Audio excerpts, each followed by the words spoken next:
Bonjour les amis d'ici ou d'ailleurs, comme pourrait nous le dire notre chère Lisa Arcamella. Je suis ravie d'inaugurer avec vous en ce dimanche des rameaux la nouvelle saison de podcast. Et oui, vous ne verrez pas ma tête sur la vidéo.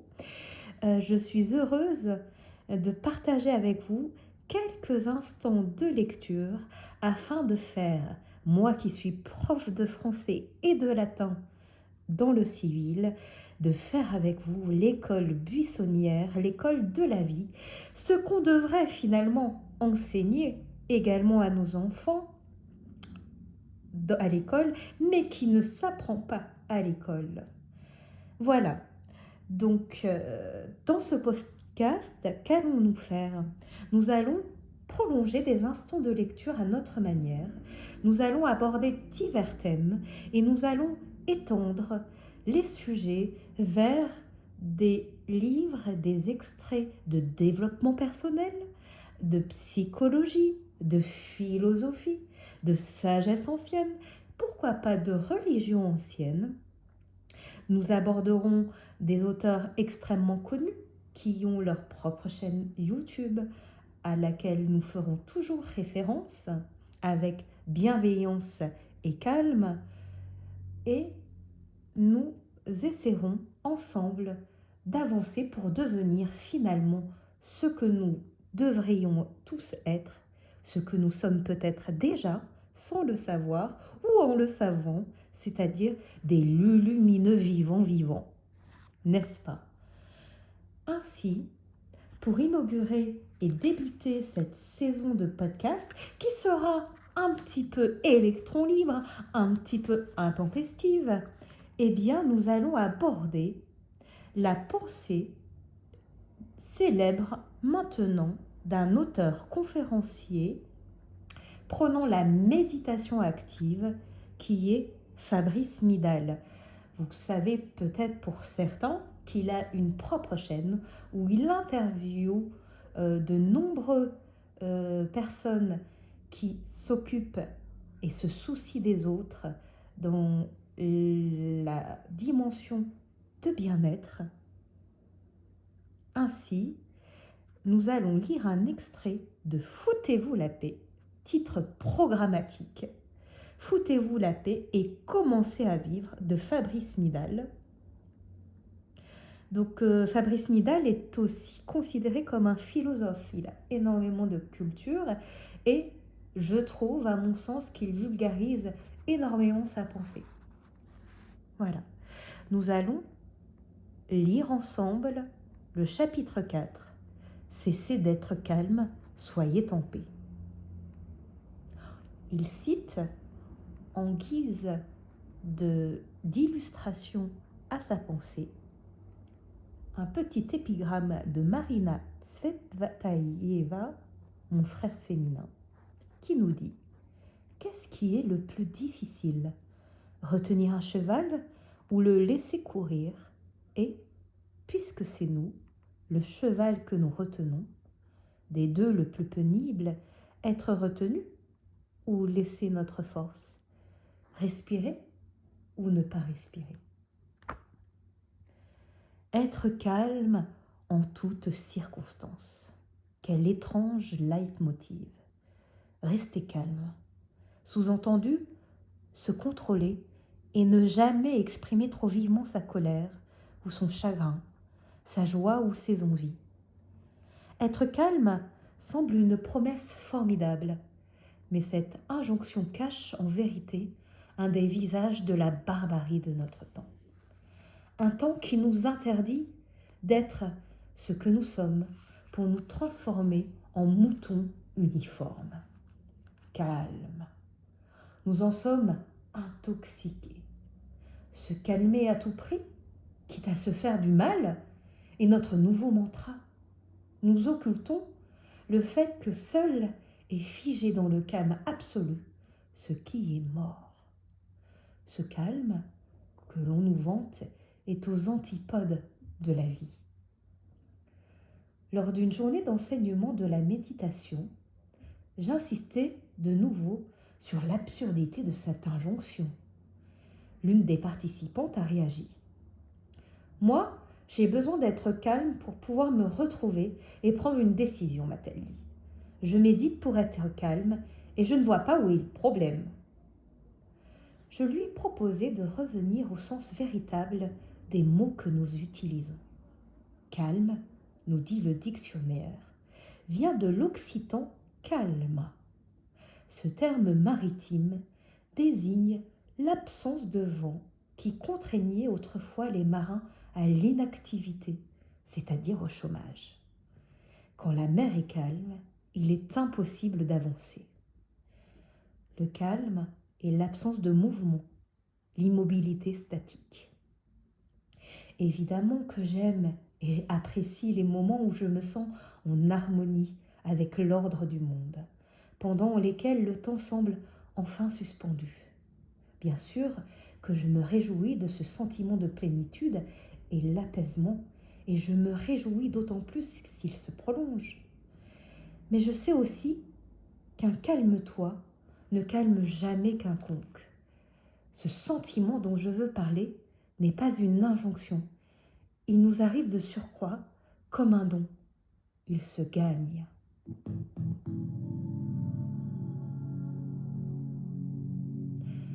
Ce sentiment, je l'appelle paix.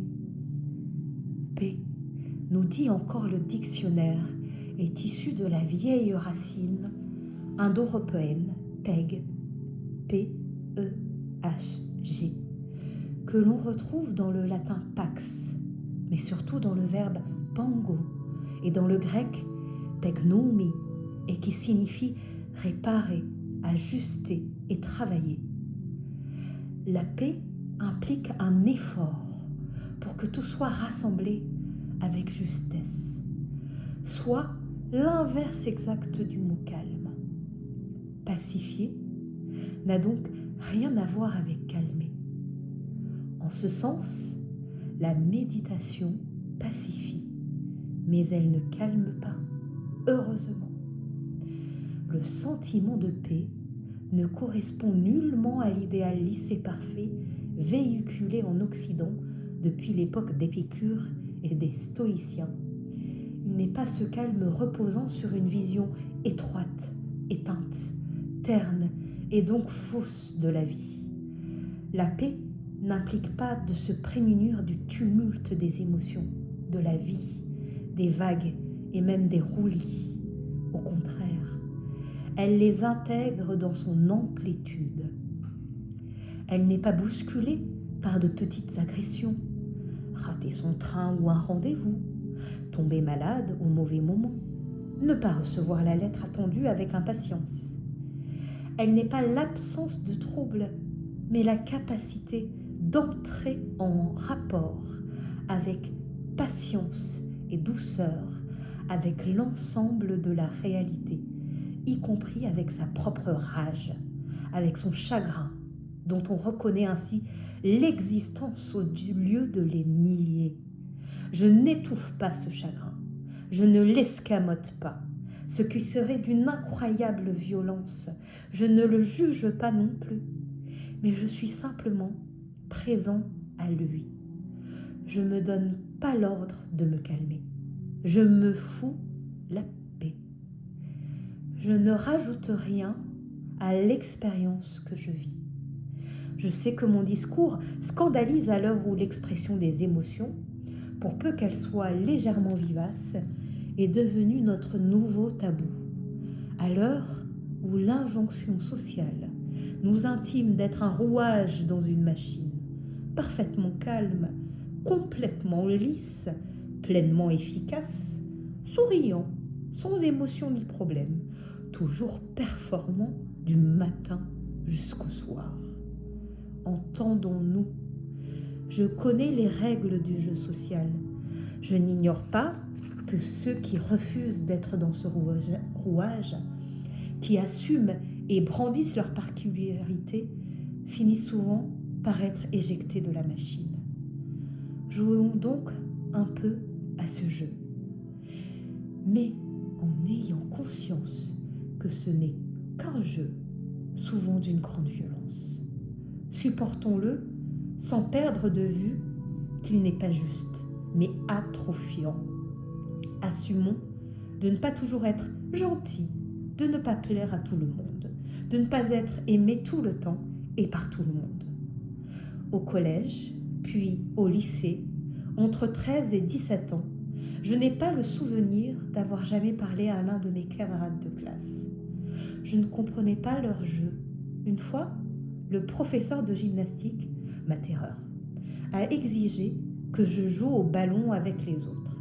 Il m'a placé à l'arrière, ce qui m'a au départ satisfait, vu que tous les autres jouaient de l'autre côté du terrain. Mais, brusquement, ils ont tous couru dans ma direction et m'ont lancé le ballon. J'étais terrifiée, paralysée. Le ballon m'a frappé au visage. Mes lunettes sont tombées. J'avais envie de pleurer. J'avais l'air idiot.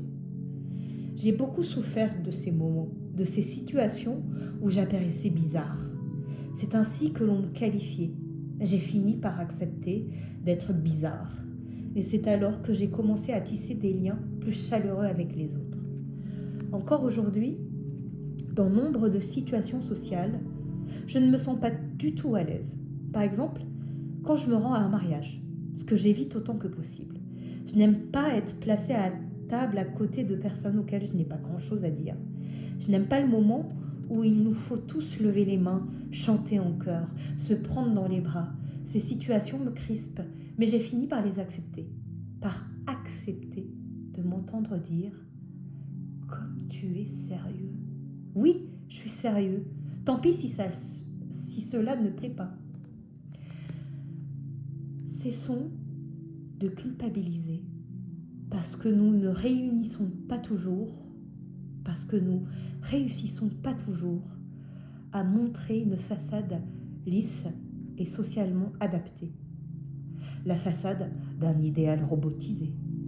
Gardons toujours à l'esprit que l'harmonie parfaite, la mer sans ride à laquelle nous prétendons, est un non-sens dans le corollaire et la disparition de toute vie. Il est dangereux de prêcher l'humilité aux âmes faibles. C'est les éloigner encore plus d'elles-mêmes. Un individu figé, replié sur lui-même, ne peut prendre conscience de sa destinée que dans la révolte, écrivait l'écrivain et le poète René Daumal, figure de proue du mouvement Le Grand Jeu, avec majuscule, qui, dans la première moitié du XXe siècle, a cherché à mener une véritable révolution spirituelle et métaphysique. Nous n'osons plus dire non, ni exprimer un avis divergent, de crainte d'avoir tort et de faire des vagues. Nous refoulons le non au lieu de chercher à l'expliciter pour aller de l'avant. Nous coupons court aux discussions, si celles-ci s'enflamment, par un « calmons-nous » de mauvais aloi qui signifie plutôt « taisez-vous ». Au nom de cet idéal de calme, nous laissons l'absurdité prendre le dessus, les plaies s'envenimer, le malaise s'installer, les mensonges dominer. À force de nous censurer, de nous étouffer, nous devons des cocottes minutes qui implosent dans un burn-out silencieux. Nous fuyons la crise, alors que celle-ci est souvent porteuse de salutaires remises en question. Jouons le jeu, mais ne nous réfugions pas dans notre bulle. Nous n'en avons pas le droit en ce siècle pris dans trop de souffrances et d'horreur. On me demande souvent si, en tant que pratiquant de longue date de la méditation, je suis heureux. Sous-entendu, si j'ai atteint un état de calme, que nous ascensions au bonheur. Ma réponse est invariable. Telle n'est pas ma question. Je n'ai pas décidé de méditer pour me mettre à l'abri du monde, mais au contraire pour mieux m'intégrer au monde. Je n'ai pas commencé à méditer pour me couper de la souffrance, de ses problèmes et de ses tracas, mais pour mieux entrer dans la danse de la réalité. Je ne recherche pas le confort d'un calme spirituel égoïste où je serai du côté du bien, du bon, et d'où je jetterai un regard compatissant sur les autres. Cette tentation-là, qui existe dans toutes les traditions religieuses, spirituelles et philosophiques, me semble juste nous égarer. Il existe une vraie sagesse, bien différente de l'usage frelaté que l'on nous tend en miroir. Elle donne certes bonheur profond, mais d'un tout autre type que notre idée convenue du bonheur. La méditation est partout présentée comme le remède ultime pour se calmer. Je vais le dire sans détour, je n'essaie pas de me calmer en méditant. Je n'essaie même pas, quand je suis assis sur mon coussin, de me détendre. Quand je pratique, ces idées me sont étrangères. Je me contente de bien me poser sur terre, de bien sentir le contact du sol, d'être présent à tout ce qui advient, y compris aux tornades quand elles se réveillent en moi. Je ne porte aucun jugement sur les pensées que je devrais avoir. Je ne me terrorise pas par des injonctions, quelles qu'elles soient. Je ne m'imagine pas pénétrant dans un refuge où m'attend la sérénité. Je ne la recherche d'ailleurs pas. Je ne recherche rien. Je suis là, assis, juste attentif à une abeille qui bourdonne, à une voiture qui klaxonne, à mon corps, à mon être, à mes tensions si je suis tendue. Au début, le renversement des schémas habituels semble radical. Nous avons le sentiment de n'avoir plus aucun point de repère. Nous n'avons pas l'habitude de n'avoir strictement rien à faire pour que quelque chose advienne. Et c'est une chose énorme qui advient, la vie. Mais quelle merveille de redevenir simplement un être vivant. L'objectif de la méditation est de nous faire rentrer en rapport avec la réalité telle qu'elle est, donc de nous foutre la paix pour pouvoir accepter de vivre ce que nous vivons, comme nous le vivons, calmement ou pas, peu importe. Par le seul fait d'être présent, je me synchronise avec ce qui est. Je ne me crispe pas sur mon cheval. Je suis son mouvement et j'essaie de l'accompagner. Je ne regarde pas défiler mes pensées en attendant que la dernière s'en aille. Je ne cherche pas à faire le vide en moi ni autour de moi. Je suis là, c'est tout. L'expérience de paix advient de surcroît, précisément parce que je ne rejette pas le vent quand il se lève. Vouloir être calme, c'est ne jamais pouvoir être en paix. Parce qu'elle s'autorise des vagues, la méditation ne m'écrase pas, elle ne m'asphyxie pas.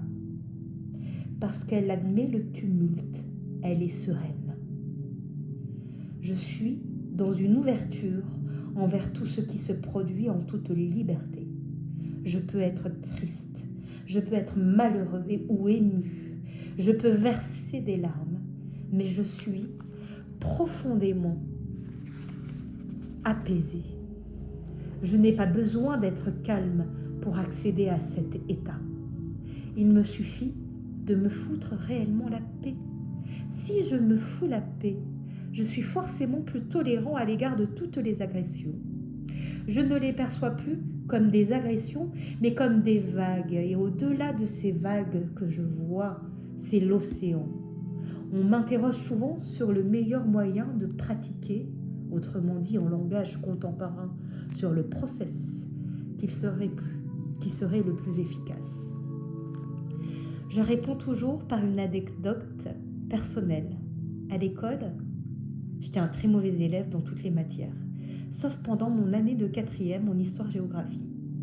Pour une raison très simple, j'avais un enseignement d'une humanité formidable, René Caillois. Il me touchait et je comprenais ce qu'il disait. Il n'avait pas une meilleure technique de cours qu'un autre professeur, mais pour moi, il était tellement inspirant parce qu'il était tellement enthousiaste, tellement vrai. Du coup, je travaillais sa matière avec passion. Eh bien, avec la méditation, c'est pareil. Le meilleur moyen de pratiquer est celui qui nous parle. Celui qui, grâce à une transmission adéquate, nous relie à notre humanité, mais aussi, dans le même mouvement, à l'humanité tout entière. Qui nous donne envie de recommencer, de continuer, d'aller plus loin sur le chemin. J'ai du respect pour les différentes approches de la méditation, mais j'ai compris, d'expérience, que les formes les plus simples sont celles qui conviennent le mieux à notre psyché d'occidentaux, différentes de la psyché que forge l'Orient. Les protocoles, les encens, les statuettes incommodent la plupart d'entre nous qui voient se profiler derrière eux le poids des dogmes et des religions. Cela complique ce qui doit rester simple. Nous avons par ailleurs besoin de comprendre ce que nous faisons, ce qu'est la méditation, ce qu'elle nous demande. C'est ici que réside la vraie rationalité de la pratique. Impossible de nous contenter de répéter aveuglément un exercice. Par souci de simplicité, de rigueur et d'ouverture, afin qu'elle m'aide réellement, j'ai fini par écarter de ma pratique et de celle que je transmets les 3 approches les plus répandues de la méditation. La première approche consiste à observer des pensées traverser son esprit, comme des nuages passant sur la cime d'une montagne. Le principe consiste à ne s'accrocher à aucune d'entre elles, à ne pas s'y attarder, mais à les laisser s'évacuer jusqu'à la dernière. Vient un moment où, dit-on, il n'y a plus de nuages pour obstruer le ciel. Cette manière de présenter la méditation ne part pas d'une mauvaise idée, mais ceux qui s'y engagent finissent par s'ennuyer beaucoup. Et pour cause, cette approche est beaucoup trop imprécise et maladroite. Elle encourage à prendre une trop grande distance avec ce que vous vivez. Elle est du coup bien trop intellectuelle. Or, l'enjeu de la pratique n'est pas d'observer, mais de faire attention de tout son être, avec tout son cœur. Ce qui est complètement différent. Une deuxième technique propose un certain nombre d'exercices pour tenter de contrôler l'esprit. Le méditant chasse volontairement ses pensées pour faire le vide en lui. Certains pratiquants choisissent de se focaliser fortement sur une statue du Bouddha ou sur la flamme d'une bougie, un point de concentration à l'exclusion de tout autre. D'autres travaillent sur leur souffle de manière intense, voire agressive.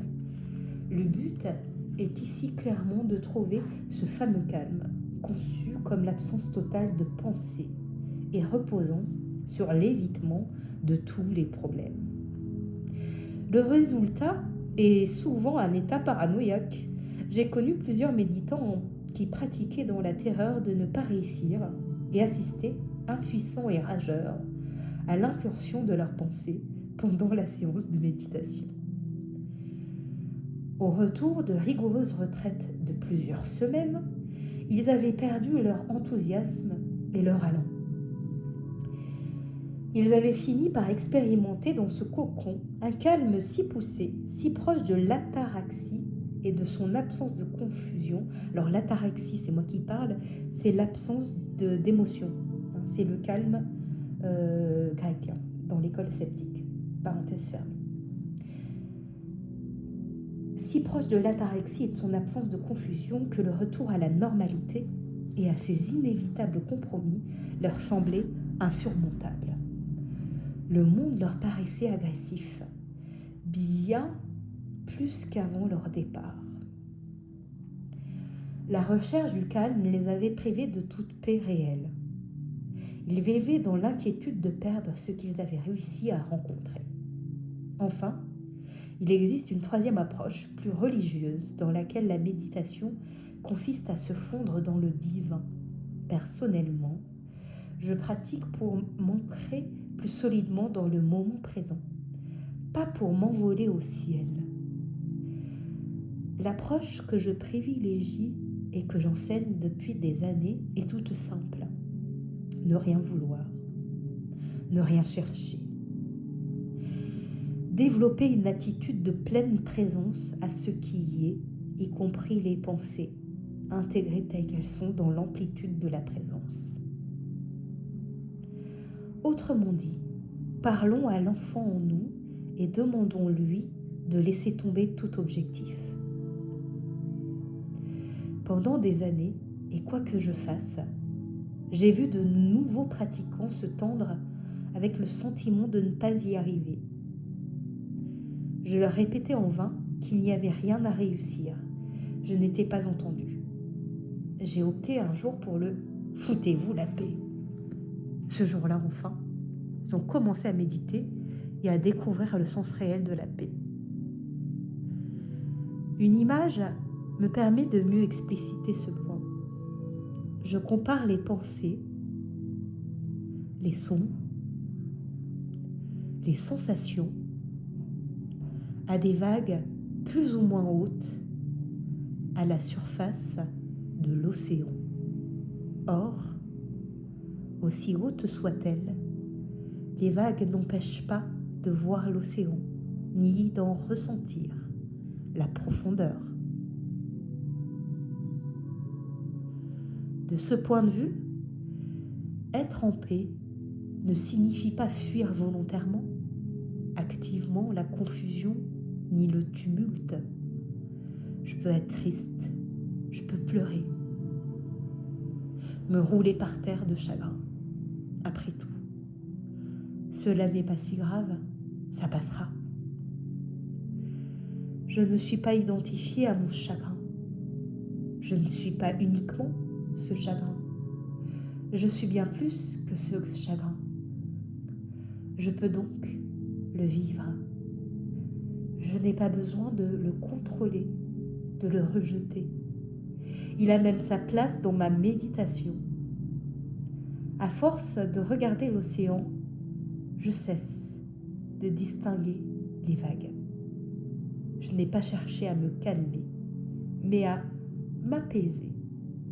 Je me découvre désencombrée. Qu'est-ce que la paix ? Au début du XXe siècle, Silouan, un pauvre paysan russe, s'en était allé chercher Dieu dans la retraite d'un monastère du mont Athos, en Grèce. Il était un ardent ascète. Les visiteurs venaient de loin pour le rencontrer. Il avait été désigné starets, c'est-à-dire patriarche de son monastère. Le père Silouan était partout cité en exemple, mais au fond de lui, il était désespéré. Un jour, alors qu'il était plongé dans ses prières, il entend le Christ lui dire « Laisse ton âme en enfer, mais ne désespère pas. » Cette parole est l'exact contre-pied de ce que nous recherchons aujourd'hui, en consommant frénétiquement séances de méditation, cours de yoga et livres traitant de bien-être ou de développement personnel. Elle met à bas notre modèle de calme en tant que dimension confortable et protectrice. Une dimension dans laquelle réside une totale mésincompréhension de ce que vivent réellement les grands êtres spirituels. Même dans son refuge du mont Athos, le plus grand ascète n'est pas à l'abri des émotions. Bien plus, c'est au milieu de la souffrance, voire de l'enfer, que peut éclore la sérénité. La vraie paix est celle que l'on découvre parfois au cœur même de l'angoisse. Ce n'est pas une paix isolée des émotions, des passions, d'une certaine insécurité.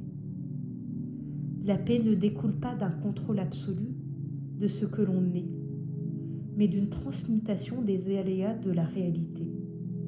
Je donne souvent l'exemple d'un enfant malade, fiévreux endolori. Il geint, sa mère vient à ses côtés. Elle lui tient la main, elle l'aime. La souffrance de l'enfant ne disparaît pas, mais elle se transforme. Il a mal, mais il est aimé, soutenu. Son espace s'ouvre à une autre chose que la maladie, une autre chose encore plus forte que cette maladie. La maladie reste là, certes, mais en même temps, elle est autre. Il se sent désormais en sécurité. La méditation telle que je l'entends, la pratique et la transmets, est une voie pour parvenir à cette transmutation. Elle n'efface pas les émotions, quelles qu'elles soient, mais elle les transmute en nous ouvrant à la bienveillance, à une forme de paix. Elle nous amène à un tout autre rapport aux petits et grands bobos du quotidien. Une telle paix n'est pas l'effacement de ces bobos ni leur contournement, elle est une autre manière de les percevoir et surtout d'entrer en réaction quand ils se présentent. La méditation telle que je l'entends est la voie d'accès vers l'exaltation, la passion, l'action. Fin du chapitre 4 de Fabrice Midal. Foutez-vous la paix et commencez à vivre. Aux éditions Pocket.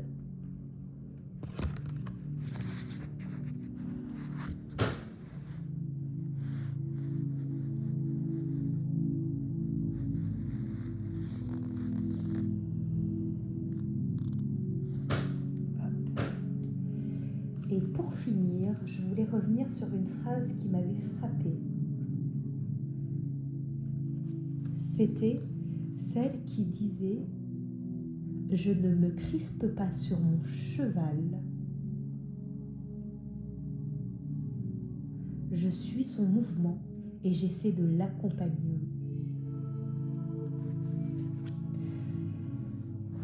Page 53. Voici mes amis d'ici et d'ailleurs, les amis de Lisa Arcamilla.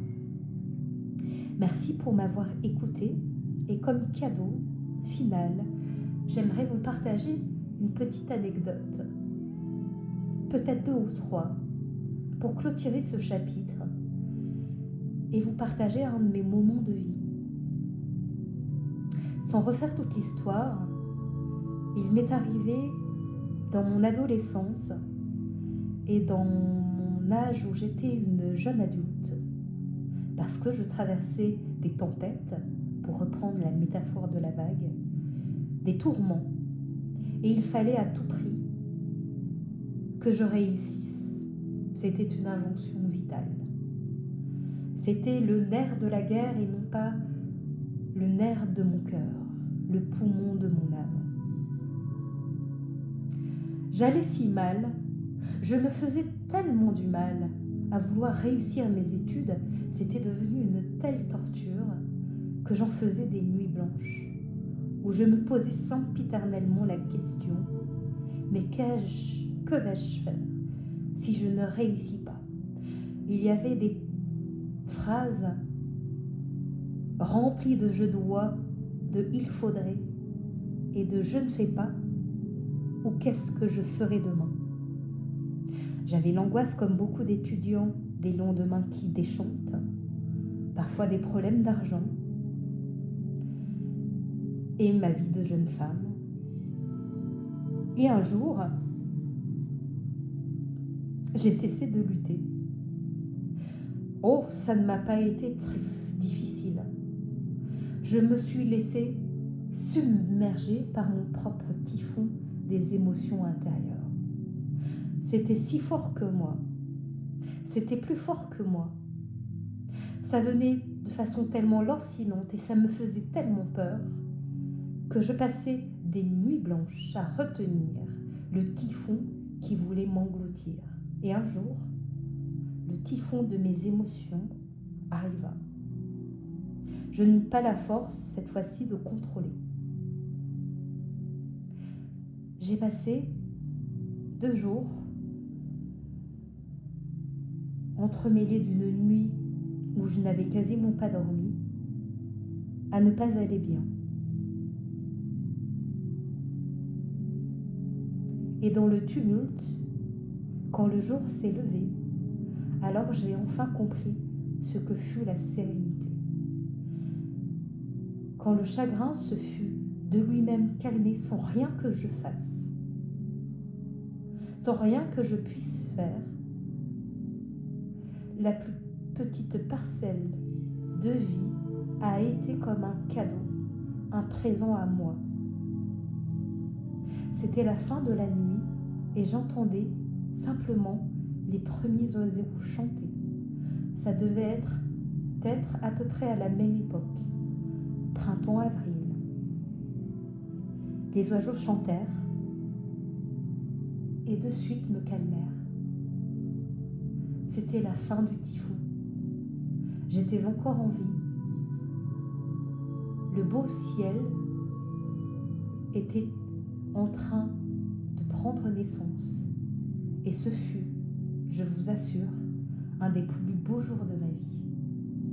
Certains parlent de la nuit noire de l'âme. Je n'ai pas cette prétention-là. J'ai juste envie de dire que dans nos vies d'humains et d'hommes, il nous arrive parfois de ne pas aller bien. Il faut se laisser aller à ça. Je dirais juste, si l'on peut, limitons-le dans le temps pour ne pas s'y complaire. Mais quand bien même, la vie finit toujours par refleurir à l'image des 4 saisons de Vivaldi.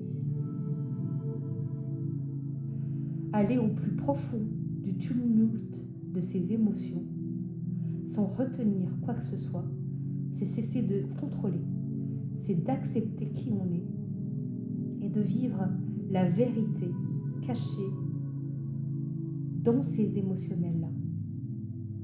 Dans cet émotionnel-là, j'avais ce que je n'avais pas compris et ce que mes émotions essayaient de me dire, c'est que les situations que je vivais n'étaient pas faites pour moi et qu'il fallait que je parte et que je change de programme de réussite d'études.